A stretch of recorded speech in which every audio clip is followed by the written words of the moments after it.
মান কানা লিল্লাহি কানা আল্লাহু লাহু, যেই লোকটা আল্লাহর হয়ে যায় আল্লাহ তার হয়ে যায়। সুবহানাল্লাহ জোরে বলে। जो तो मेरा तो सब मेरा, फलक मेरा ज़मीन मेरी, जो तो मेरा तो सब मेरा, फलक मेरा ज़मीन मेरी। अगर एक तू नहीं मेरा तू कोई शय नहीं मेरी, जो तो मेरा तो सब मेरा, फलक मेरा जमीन मेरी। তুমি যদি আল্লাহর হয়ে যাও এই আসমান তোমার কথা শুনবে, জমিন তোমার কথা শুনবে, পাহাড় পর্বত তোমার কথা শুনবে, গাছপালা তোমার সেবা করবে। আল্লাহর যত মাখলুকাত আছে, আল্লাহর যত মাখলুকাত আছে, কুল কায়নাত আছে, তারা সবাই তোমার সেবার মধ্যে লেগে যাবে। সুবহানাল্লাহ জোরে বলো। কারণ তুমি হয়ে গেছো আল্লাহর কার, জোরে বলো।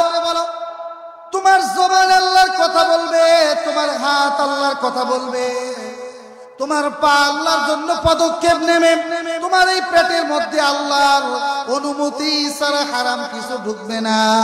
তুমি যখন তোমার গোটা জিন্দেগিকে আল্লাহর সন্তুষ্টির জন্য আত্মনিয়োগ করতে পারবা, আল্লাহর সন্তুষ্টির জন্য যখন তুমি নিজেকে সাজাতে পারবা, তখন তোমার জিন্দেগি এত সহজ হবে, এত সহজ হবে, ওই জঙ্গলের বাঘ পর্যন্ত তোমাকে পাহারা দিতে থাকবে। জোরে বলেন না সুবহানাল্লাহ। আল্লাহ যার হয়ে যায় দুনিয়াতে তার কোনো চিন্তা আছে না, দুনিয়াতে তার কোনো টেনশন নাই, তার কোনো চিন্তা নাই, পেরেশানি নাই। এই আসমান জমিন আল্লাহর মাখলুক, আগুন একলা আল্লাহর মাখলুক, পানিও আল্লাহর মাখলুক, পানিও তার কথা শুনবে, এই নদ নদী তার কথা শুনবে, সব কিছু তার কথা শুনবে। এই যে আফ্রিকার মতো দেশের মধ্যে দাওয়াতের মিশন নিয়ে আল্লাহর নবীর সাহাবী হযরতে সাদ ইবনে আবি ওয়াক্কাস রাদিয়াল্লাহু তাআলা আনহু এই মহাসমুদ্র পার হয়ে ওপার চলে গেছেন। ওই দেশে যখন যাবেন, যাওয়ার সময় ওই সমুদ্রের পারে যত নৌকা ছিল, পারাপারের যত ব্যবস্থা ছিল, আফ্রিকা মহাদেশের বাদশাহ তিনি সবগুলো সরাই নিয়ে গেছেন। পয়গম্বরের সাহাবীরা যাতে পার হয়ে এদিকে না আসতে পারে, আফ্রিকার মধ্যে মুহাম্মাদের বাণী যাতে পৌঁছাতে না পারে। কিন্তু সাহাবারা তো এমন সাহাবী, তাদের ঈমান দিলের মধ্যে পুরাটাই ঈমান, অন্তরের মধ্যে পুরা জায়গাটাই আল্লাহর জন্য, এই জীবনটা তারা আল্লাহর জন্য বিলীন করে দিয়েছেন। ঠিক না জোরে বলেন। এই সাহাবা একরাম ওই সমুদ্রের পাড়ে গিয়ে দেখে কোনো কিছু পার হওয়ার জন্য নাই। এবার সাদ ইবনে আবি ওয়াক্কাস রাদিয়াল্লাহু তাআলা আনহু তিনিও সমস্ত সাহাবাদের দিকে মুখ করে একটা ঘোষণা দিলেন, হে আমার সাহাবীরা, হে আল্লাহর নবীর সাহাবা একরাম, আমরা আল্লাহর দ্বীনকে বিজয় করার জন্য এসেছি। আমাদের দুনিয়ার কোনো মাকসাদ নাই, আমাদের খুশি করার মাকসাদ একজন, তিনি কে? অতএব সেই মওলাকে রাজি করতে চাই, যেই মওলা জমিনের উপর দিয়ে আমাদেরকে ঘোড়া চালানোর মতো সুযোগ করে দিয়েছেন। ওই মওলার এই ক্ষমতাও আছে, তিনি সমুদ্রের ভিতর দিয়েও ঘোড়া চালাইতে দিতে পারেন। আছে না নাই? এই ক্ষমতা আমার আল্লাহর আছে না নাই? আর জোরে বলেন আছে না নাই? সাদ ইবনে আবি ওয়াক্কাস বলে, দ্বিতীয় কোনো কথা হবে না।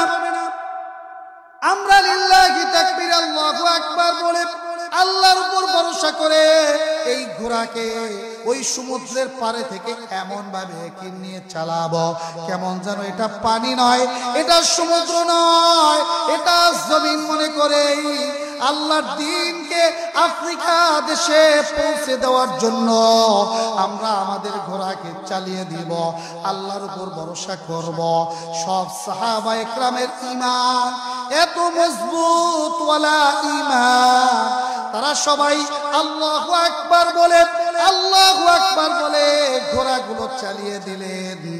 সমস্ত ঘোড়াগুলো জমিনে ঘোড়া চালাইলে যেমন টক টক টক টক শব্দ হয়, ওই পানির মধ্যে ঘোড়া চালাইলেন টক টক টক টক টক টক টক টক শব্দ করে।